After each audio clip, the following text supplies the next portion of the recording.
வணக்கம். சித்தக்கேர் உணவே மருந்து மருந்தை உணவு. இன்னைக்கு வெண்பூசணி லேகியம் அப்படிங்கிற ஒரு சித்த மருத்துவத்தை பத்தி பார்க்கலாம். ஆயுர்வேதத்துல இதை குஷ்மாண்டோ லேகியம் அப்படின்னு சொல்லுவாங்க. இந்த லேகியம் சித்தர்கள் சொல்ற முறைப்படி நம்ம செஞ்சு சாப்பிட்டோம், இல்லைன்னா சித்த மருத்துவ வேலைக்கு இந்த லேகியத்தை சாப்பிட்டோம் அப்படின்னா ஆயுள் கூடு அப்படின்னு சொல்றாங்க. இதுல வெண்பூசணி, மிளகு, ஜீரகம், இஞ்சி, தாளிசப்பத்திரி, ஏலம், லவங்கப்பட்டை, மல்லி, தேன், வெல்லம் இதெல்லாம் கலந்துருக்கு.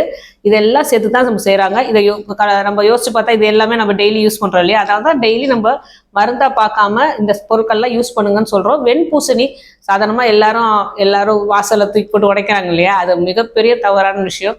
அந்த வெண்பூசணி நம்ம சாப்பிடக்கூடிய மிகப்பெரிய மருந்து. அதுல இல்லாத கால்சியம் இல்லை, பொட்டாசியம் இல்லை, அவ்வளோ சத்து மிகுந்த ஒரு காய் அப்படின்னா அதுல வெண்பூசணி முதல்ல வரும். அதை சாப்பிட உடம்புல உள்ள நீர் பிரச்சனை எது இருந்தாலும் அது குணமாகும்.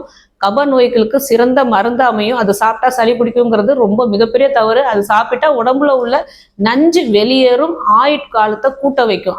அதனால அதை பக்குவப்படுத்தி லேகியமா செஞ்சு மேக்சிமம் வெண்பூசணி லேகியத்தில் வெண்பூசணி தான் அதிகமாக இருக்கும். ஸோ வெண்பூசணியை அப்படியே அரைச்சி ஜூஸாக குடிச்சோன்னு கிடையாம அதை வேக வச்சு வேக வச்சு சாப்பிட்டா மட்டும்தான் அது முழு பயனும் நம்ம அடைய முடியும். அந்த வெண்பூசணி லேகியத்தை நம்ம சாப்பிட ஏன்னா இதுல மிளகு, சீரகம் எல்லாமே இருக்குல்ல, இந்த சுவாச பிரச்சனை இல்லாம பார்த்துக்குங்கிறது எல்லாருக்குமே தெரியும்.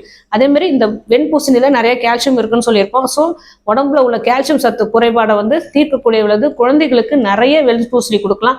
குழந்தைங்களுக்கு கொடுக்கும்போது ஒரு நாட்டு சர்க்கரையோ தேனோ கலந்து அதை ஒரு அல்வா மாதிரி கிண்டி கொடுத்துட்டே இருக்கலாம். நம்ம வெண்பூசணியை ஒரு கூட்டு மாதிரியோ இல்லை மிளகு போட்டு ஜீரகம் போட்டு ஒரு தேங்காய் அரைச்சி போட்டு அவியல் மாதிரியோ இதை சாப்பிட்டுட்டே வந்தோம் அப்படின்னா, வெண்பூசணியை வாரத்துக்கு 2 முறை இல்லைன்னா 3 முறை சாப்பிட்டுட்டே வந்தோம் அப்படின்னா இது ஆயுட்காலம் நீக்கக்கூடிய வல்லது. இப்படி நம்மளால முடியல, நமக்கு லேகியம் தான் வேணும் அப்படின்னா சித்த மருத்துவர் அணுகி அவங்க ஆலோசனைப்படி எவ்வளவு சாப்பிடணும் அப்படின்னு தெரிஞ்சுக்கிட்டு அந்த வெண்பூசணி லேகியத்தை நம்ம தொடர்ந்து சாப்பிட்டுட்டே வந்தோம் அப்படின்னா நம்ம ஆயுட்காலமும் நீரும், கப சம்பந்தமான எல்லா பிரச்சனையும் குணமாகும். அடுத்த முக்கியமான விஷயம், வெண்பூசணி லேகியம் கல்லீரல், லிவர் வீக்கத்தை குறைக்கக்கூடிய வல்லது. அதே மாதிரி மஞ்சள் காமாலை வந்தாலும் சரி, மஞ்சள் காமாலை வராம இருக்கணும்னு நினைச்சாலும் சரி, இந்த வெண்பூசணி லேகியத்தையும் தொடர்ந்து சாப்பிட்டுட்டே வரலாம். அதாவது லிவர் சரியா வேலை செய்யறதுக்கு, அது திரும்பவும் ரீஜெனரேட் ஆகி அது முழுசா நம்ம ஆர்கனை புத்துயிர் பெறறதுக்கும் சரி இந்த வெண்பூசணி லேகியம் ரொம்ப யூஸ்ஃபுல்லா இருக்கும். அதனால வெண்பூசணி கிடைச்சாலும் சரி, அது லேகியமா சாப்பிடணும்னு நீங்க நினைச்சாலும் சரி, ஏதோ ஒரு முறையில வெண்பூசணியை சமைத்தோ லேகியம் மூலியமாவும் நீங்க தாராளமா சாப்பிடலாம். இது மாதிரி எதை பத்தி பேசணும்னு நீங்க நினைச்சாலும் சரி தாராளமா கமெண்ட் பண்ணலாம். உங்களுக்கு எந்த நோய் இருந்தாலும் தீர்வு காணணும்னா நீங்க சித்தா கேரை அணுகலாம்.